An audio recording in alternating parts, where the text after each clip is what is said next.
नमस्कार प्यारे साथियों, स्वागत है आपका एक बार फिर आपके अपने परिवार संजीवनी विद अरुण में। और आशा है कि आप बहुत अच्छे होंगे। तो चलिए साथियों, इस वीडियो में हम जानकारी लेने वाले हैं हाई कोर्ट की जो वैकेंट आ रखी है ग्रुप सी की साथियों, उसके बारे में।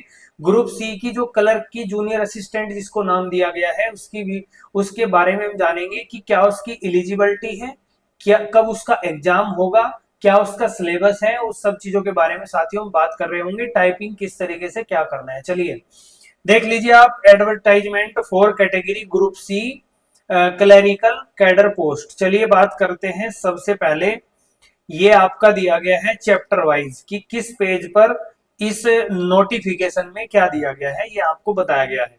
चलिए आप देख पा रहे होंगे, सबसे पहले यहाँ पर आपको पर्टिकुलर डेट्स मिल गई है।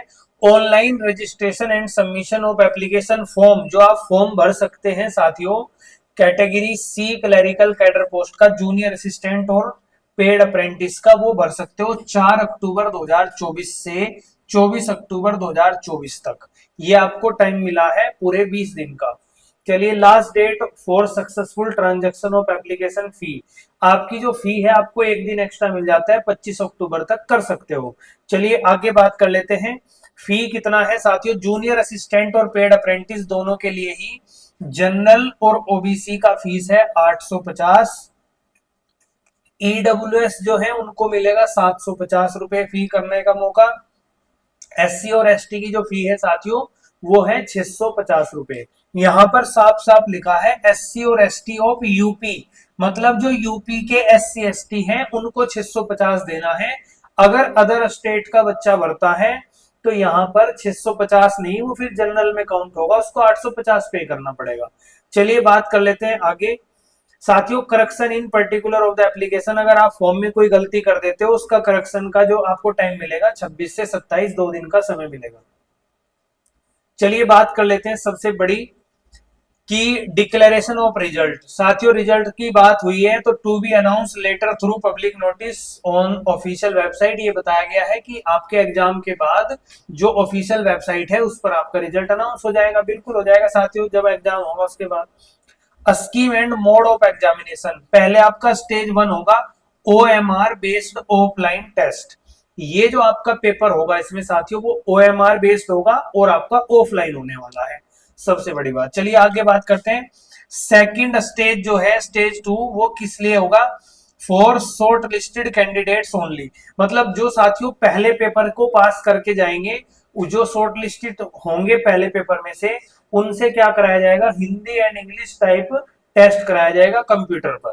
चलिए ये तो टाइपिंग इसमें है, दोनों ही टाइपिंग है, हिंदी और इंग्लिश, ये तो आपको पता ही है। डेट टाइम और एग्जाम सेंटर वो भी आपके ऑफिशियल वेबसाइट पर पब्लिश हो जाएंगे। चलिए आगे बात कर लेते हैं। एग्जाम बहुत जल्दी होता है इसका, तो आप तैयारी अपनी जल्दी ही रखेंगे। आगे बात कर लेते हैं साथियों, ये है आपका ग्रेड पे के बारे में। Name of the post, post कौन सी है, junior assistant category C, various comparable post. कितनी पोस्ट है साथियों, 932। काफी अच्छी वैकेंट आई है ग्रुप सी की, 932 ठीक ठाक पोस्ट है। इससे पहले 300 400 भी आ चुकी है, तो ठीक ठाक पोस्टें हैं आपकी। पे स्केल कितना है, 5200 से 20,200। ग्रेड पे है आपका 2000, ग्रेड पे कितना है साथियों, 2000 है। आगे बात करें इसेंशियल क्वालिफिकेशन, इसेंशियल क्वालिफिकेशन क्या है, intermediate with special knowledge of Urdu and Hindi along with a triple C, मतलब आपको ट्रिपल सी चाहिए और इंटरमीडिएट होना चाहिए। 25 वर्ड पर मिनट आपकी हिंदी में स्पीड होनी चाहिए और 30 वर्ड पर मिनट इंग्लिश में आपकी टाइपिंग होनी चाहिए कंप्यूटर पर। चलिए आगे बात कर लेते हैं। ये है आपका दूसरा पेड अप्रेंटिस, इसकी जो पोस्ट है वो 122 है और इसका ग्रेड पे कितना है, 1900 है और 5200 से आपका 20,200 है, और ये 1900 आपका ग्रेड पे फिक्स है। आगे बात कर लेते हैं इसमें आपकी क्वालिफिकेशन क्या चाहिए, इंटरमीडिएट विद ट्रिपल सी और 25 वर्ड पर मिनट टाइपिंग हिंदी में और 30 वर्ड पर मिनट इंग्लिश में टाइप राइटिंग ऑन कंप्यूटर। चलिए कंप्यूटर पर चाहिए ये टाइपिंग आपकी।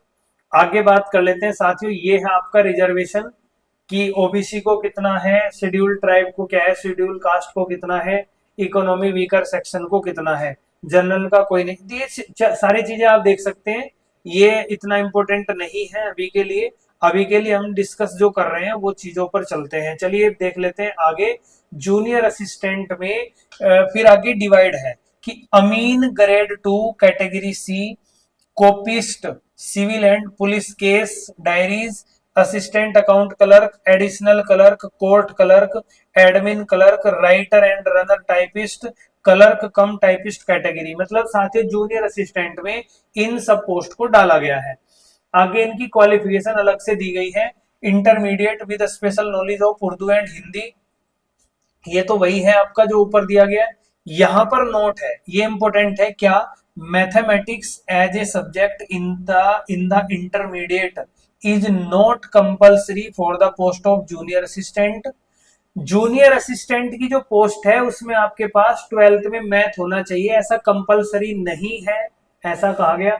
But for the post of Amin grade 2, ये जो पोस्ट है आपकी सबसे पहली अमीन ग्रेड 2, इसके लिए only those candidate will be consider who have passed their intermediate examination with mathematics।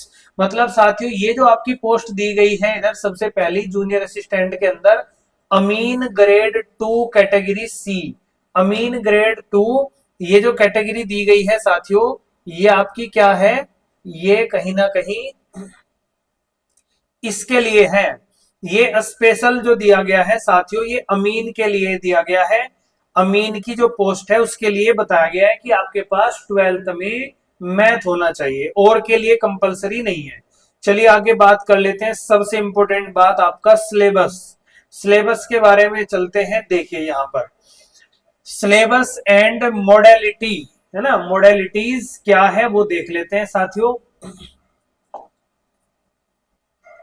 सबसे इंपॉर्टेंट बात आपका सिलेबस रहता है कि सिलेबस हमारा क्या रहने वाला है। देखिए स्टेज फर्स्ट रिटन एग्जामिनेशन जो है उसमें आपको टाइम मिलेगा 90 मिनट का। Examination will be carry 100 question, मतलब 100 सवाल आपके आने वाले हैं। और सब्जेक्ट की बात कर ले तो साथियों सब्जेक्ट आपके हिंदी रहेगा, इंग्लिश रहेगा, जनरल स्टडीज रहेगा और मैथमेटिक्स रहेगा। ये 4 आपके सब्जेक्ट आने वाले हैं, general study, math, Hindi, English. और टोटल कितने मार्क्स का रहेगा ये रहेगा साथियों 100 मार्क्स का। इसका मतलब हुआ कि हर सब्जेक्ट आपका 25-25 मार्क्स का आने वाला है। सभी सब्जेक्ट आपके 25-25 मार्क्स के आएंगे, टोटल 100 मार्क्स बन जाएंगे और आपका 90 मिनट 1.5 घंटे का समय मिलेगा।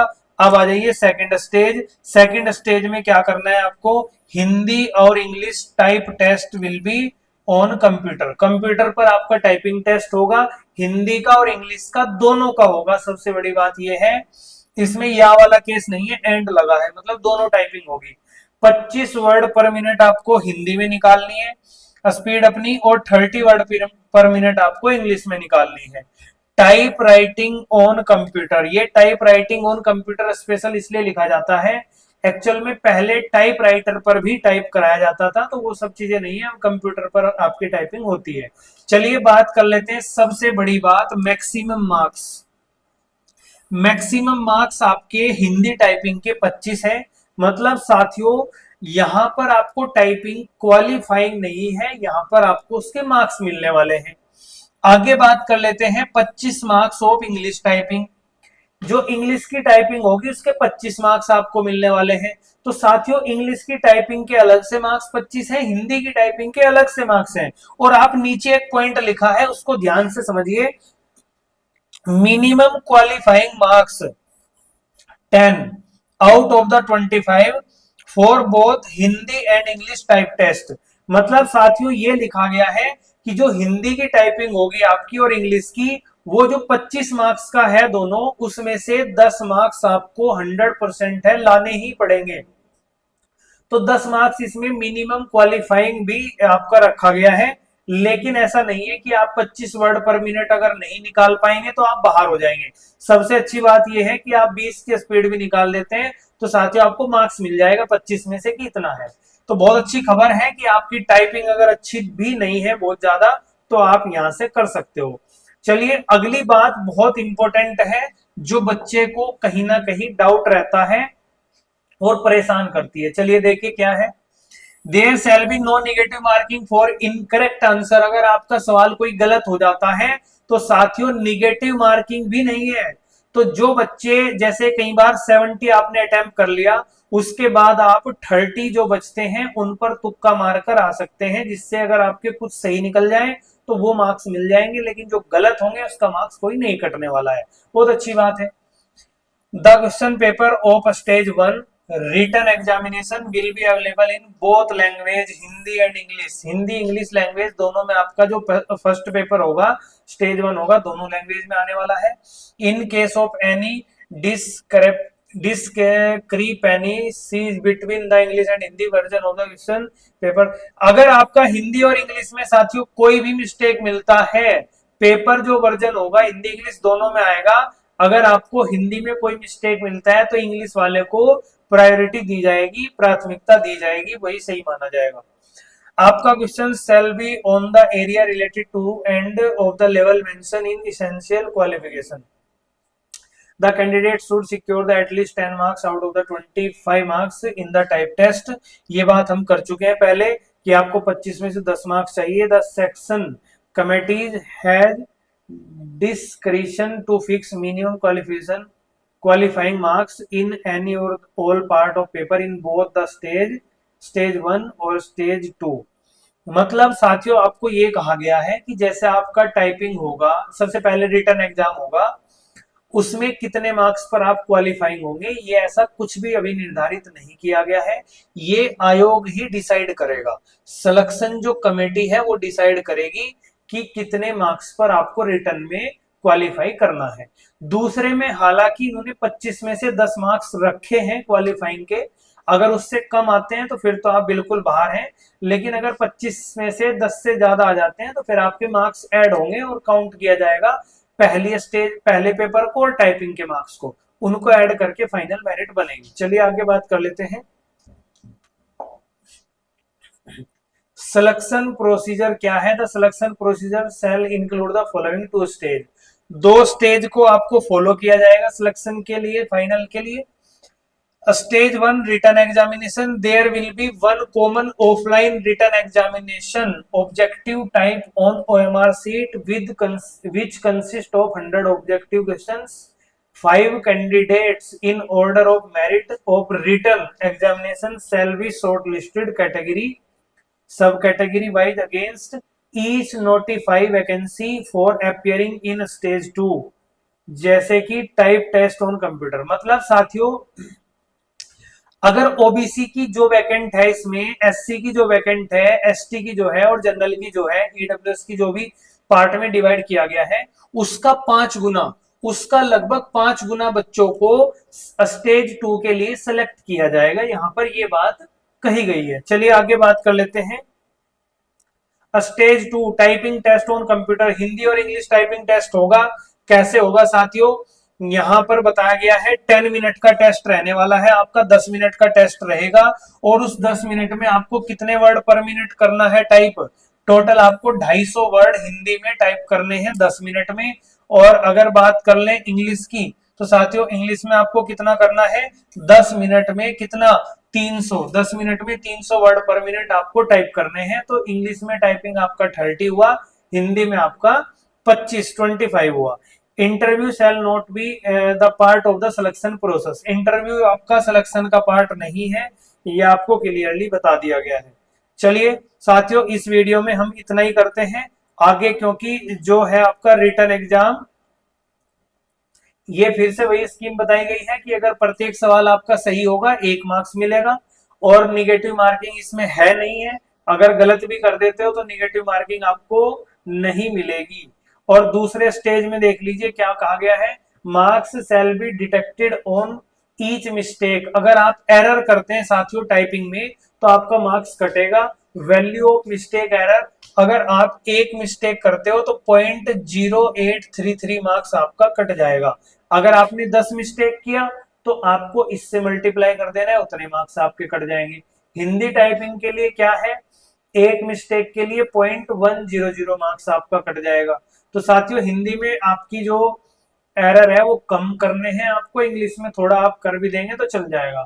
Left out word and spelling mistake will be treat as full mistake error. अगर आप कोई भी स्पेलिंग मिस्टेक कर देते हो, या जैसे कोई आपका जो वर्ड है वो 5 डिजिट का है उसमें 4 लिख देते हो, वो भी आपका मिस्टेक में काउंट होगा, या स्पेलिंग मिस्टेक कर देते हो वो भी आपका एरर में ही काउंट होगा। An error in punctuation shall be full mistake error. Type of letter, words, character, symbols and anything other than the content of passage as asked in question paper shall be treated as full mistake error। मतलब साथियों किसी भी तरह का आपको typing में बहुत ध्यान रखना है, मैटर मेनली टाइपिंग का है। अगर आप किसी भी तरह का मिस्टेक करते हैं तो आपको निगेटिव जाएगा, मार्क्स कटेगा उसका। आंसर की आपकी जो आएगी वो बहुत जल्द इसकी आ जाती है पहले से ही, इलाहाबाद हाई कोर्ट की। देखिए यहाँ पर लिखा होगा क्या, जो आपका रिटर्न एग्जाम होगा ऑनलाइन होगा साथियों, वो आपका इस वेबसाइट पर आ जाएगा। कब आ जाएगा साथियों? After conduct the exam to challenge any answer key of the question online. Answer key and scan image of candidate OMR answer shall be displayed to the respective candidate on a aforesaid website for the period of 2 to 3 days। सबसे बड़ी बात साथियों, आपका exam होने के 2 से 3 दिन के बाद आपकी ऑफिशियल वेबसाइट पर आंसर की आ जाती है। तो काफी अच्छा प्रोसेस है साथियों इलाहाबाद हाईकोर्ट वैकेंट का। मतलब आपको बहुत ज्यादा वेट नहीं करना पड़ेगा। जैसे अदर एग्जाम आपके यूपी ट्रिपल एससी के एग्जाम होते हैं, फॉर्म आपका जनवरी 2023 में भरवा लिया जाता है और आपका एग्जाम 2024 के एंड तक भी कुछ पता नहीं है कब होगा। तो साथियों उस चीज के लिए बच्चे बहुत बेचिंतित रहें कि एग्जाम भी आपका बहुत जल्द होगा। 2 से ढाई महीना, मैक्सिमम 2 से ढाई महीने में आपका एग्जाम कंडक्ट करा लिया जाएगा। और साथियों जैसे आपका एग्जाम कंडक्ट होगा उसके 2 से 3 दिन बाद ही आपकी OMR सीट और आंसर की आपकी वेबसाइट पर आ जाएगी। वहां से आप देखकर ऑब्जेक्शन कर सकते हो और उसके भी 15 से 20 दिन या 1-1.5 महीने बाद आपका रिजल्ट फाइनल आ जाता है। उसके 1 से 1.5 महीने बाद आपकी टाइपिंग। टोटल साथियों 5 से 6 महीने का प्रोसेस है ओनली। ज्वाइनिंग भी आपको 6 महीने के अंदर अंदर मिल जाती है। तो चलिए साथियों, वीडियो कैसा लगा आप कमेंट में जरूर बताएं, और अगर आप चैनल पर नए हैं साथियों तो चैनल को सब्सक्राइब जरूर कर लीजिएगा। जय हिंद, जय भारत।